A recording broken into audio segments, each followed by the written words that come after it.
Kita masuk lagi ke video selanjutnya. Pembahasan kali ini sih terkait BPJS iCare ya.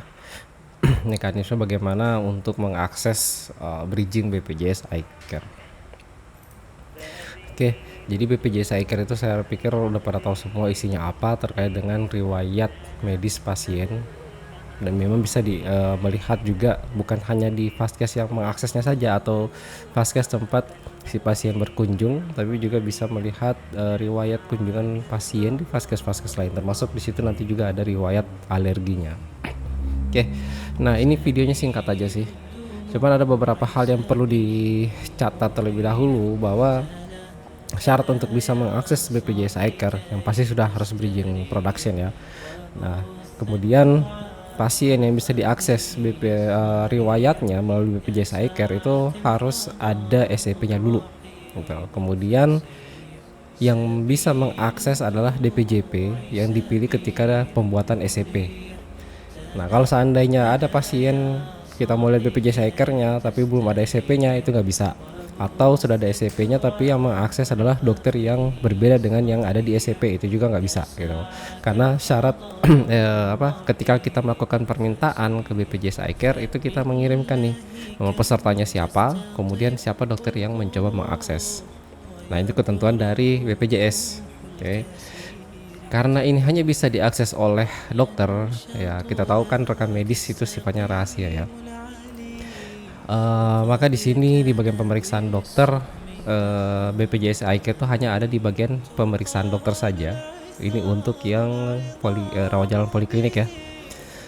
Nah, ini kita kan demo nih, kita masih UAT, jadi masih akses development, makanya ini sebenarnya datanya data dummy bukan data real ya. Oke, setelah masuk ke halaman pemeriksaan dokter, di bagian riwayat di bagian bawah nih ada BPJS iCare. Setelah diklik, nah di sini tentu ada persetujuan dulu ya. Saya sebagai dokter penanggung jawab bertanggung jawab atas kerahasiaan informasi riwayat kesehatan pasien sesuai dengan peraturan perundang-undangan dan kode etik kedokteran. Oke, di sini tinggal pilih tidak setuju atau setuju. Setelah setuju, ini akan diproses, kemudian akan tampil datanya. Oke, jadi ini misalkan dari vaskes mana, ketujuan ke poli mana, keluhan apa segala macam. Nah, ini masuk. Oke. Kemudian ini riwayat KTRL-nya. Kalau ini yang di atas FKTP ya, tingkat 1. Kemudian ini adalah riwayat alergi. Nah, ini alergi kan diambil dari FKTP ya, dari PCare. Oke. Kemudian di sini juga perlu diperhatikan ada watermarknya ya, tanggal dan jam berapa diakses, dari vaskes mana, dan oleh dokter siapa gitu. Jadi ini pun kalau misalkan di screenshot ya akan ketahuan nanti siapa yang mengakses gitu ya.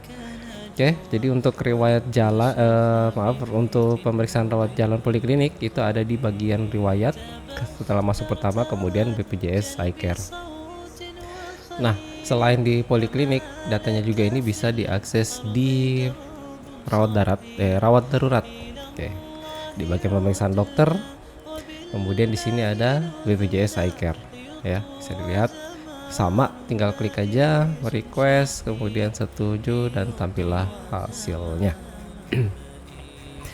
Oke, terima kasih, sekian untuk video terkait BPJS iCare.